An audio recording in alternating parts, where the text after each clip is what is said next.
All right, guys, so we've talked about how people break into our cars in the past, right? I mean, we've talked about how they program key fobs, right? They replicate key fobs. And long story short, your car can't tell the difference between the fake key fob and the real one. And your car literally just starts up. I mean, the doors open, your car starts up, and they drive it away as if your key fob was in the car.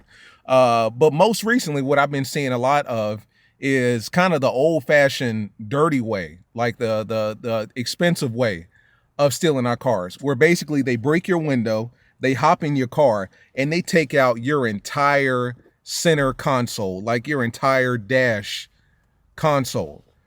Both screens, the odometer, speedometer, all of that just comes right out. And if you know Dodge, literally all of this is plug and play, like it just pops out. They take all of that out, splice the wires, and then they take off with your car. 2 cars in the last 2 weeks have been hit this way in my city, where they're breaking the window and they're hopping in, taking the whole center console out, splicing stuff, and then taking off. It's getting wild, man. It's getting hot out there, and it's also hot for us, man. Let's talk about it.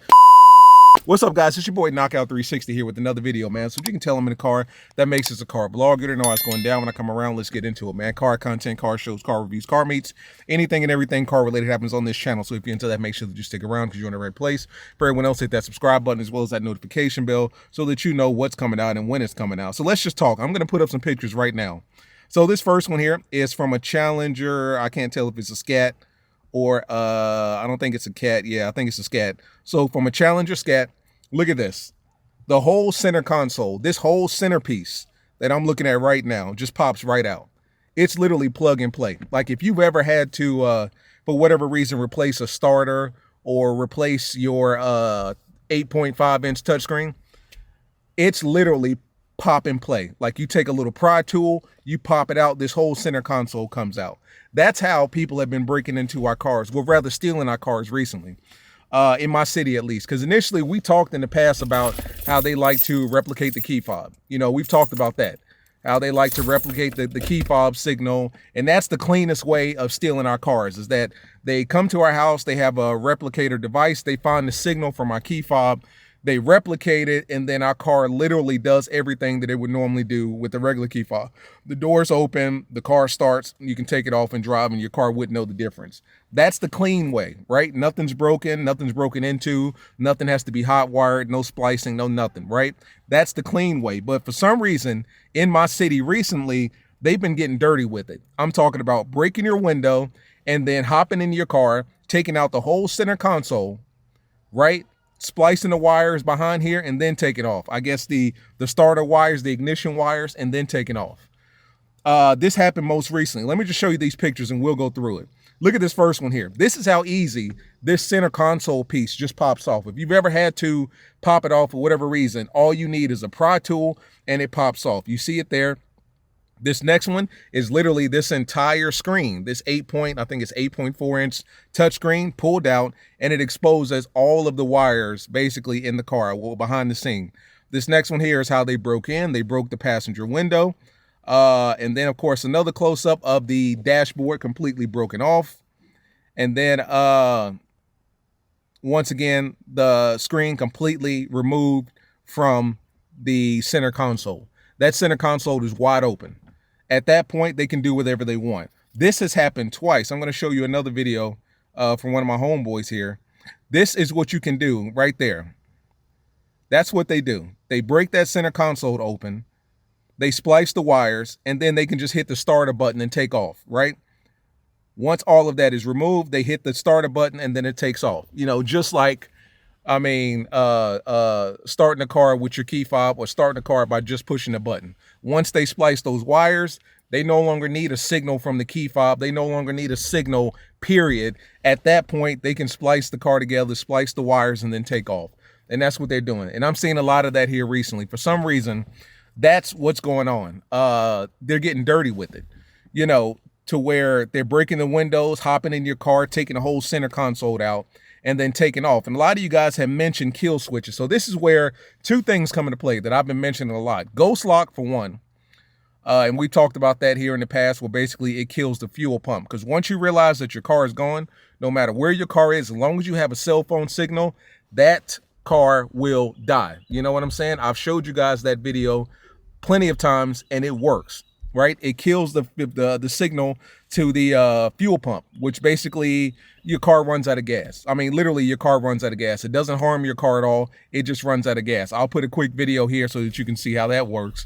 But that, and I'm not gonna lie to you guys, and I know you get tired of me mentioning it, but this is where CarLock comes in, right? And the reason that I say that is because with this past case and the case with my homeboy, so the video that I just showed you is my homeboy who lost his Hellcat. Unfortunately, it got broken into. He had a kill switch, and because he had the kill switch, the thief realized that he had the kill switch, and he basically had everything completely dead. And that's what prompted him to break out this entire center console and get to rewiring it. And then once you get to rewiring it, at that point, if you know what you're doing, which most of them unfortunately do, it's just a matter of hitting that startup button and going. But one thing has to be said about both of these break-ins is that there was a whole lot of movement going on. Let's just be honest here, right? Between breaking the window, hopping in, yanking out the whole center console, doing a whole bunch of moving, yanking the console out, yanking the center screen out. All of that stuff is vibrations. And that's the type of stuff that you'll get a notification for using CarLock. I hate to be that guy to keep pushing it, but it's real. Like, you know, it's just one of them things where in the process of breaking in like that, that's where you get your notification from. At that point, once you get the notification, it's up to you however you choose to handle it, if you know what I mean. But if you use the CarLock and the Ghost Lock in conjunction with one another, CarLock gives you the notifications. God forbid that you don't get there in a decent time. Maybe you're out of town. Maybe you're, you know, just around the corner. Maybe you're not with your car. That's when you hit the Ghost Lock and you kill the fuel pump altogether.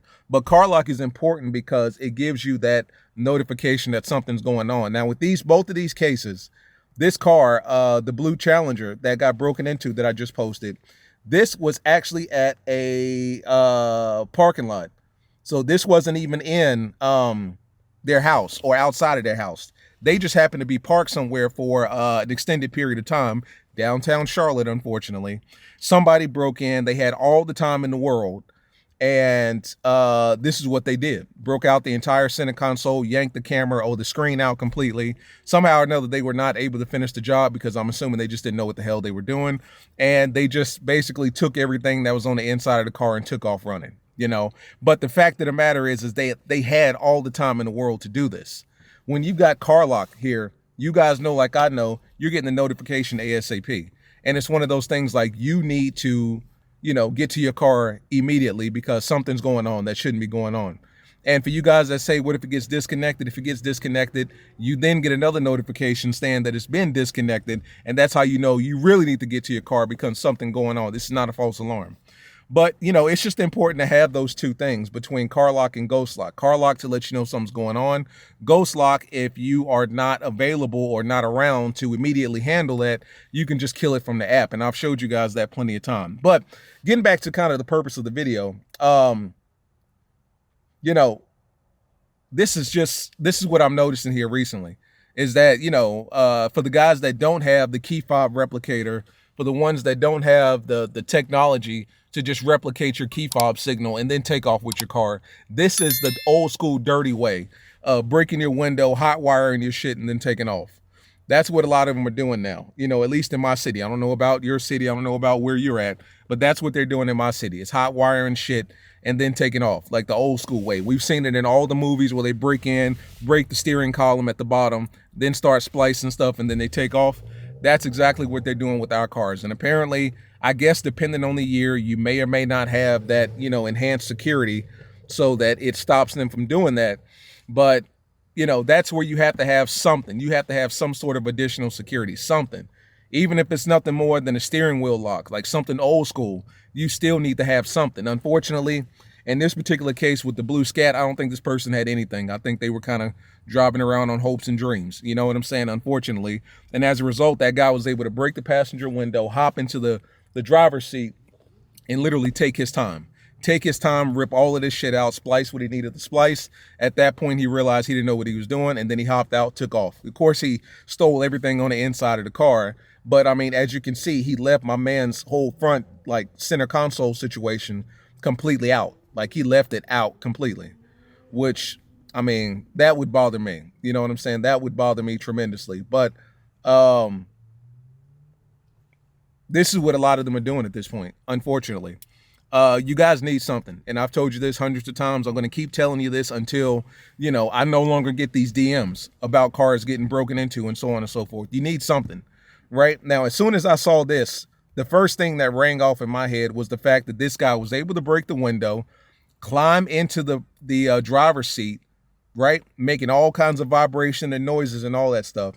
A whole bunch of commotion, break into the center console, yank all of this stuff out. So you can imagine he's up here doing all this, that, and the third.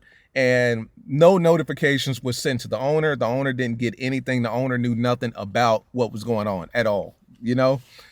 That's the first thing that kind of dawned on me, was the fact that he was able to take his time. Right. And that's where, honestly, once again, I hate to bring this up, but that's where CarLock comes into play, because once something happens, you should be getting the notification ASAP. Vibration detection, disconnected detection, something. You should be getting some sort of notification that something's going on in your car, which is the whole purpose of CarLock.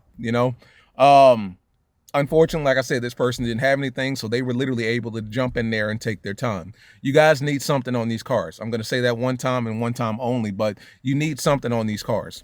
But yeah, but those are the two ways. Apparently, it's the clean and quick way of just reprogramming the key fob, and then the low down dirty way of breaking in and just breaking out your whole center console and hot wiring your shit.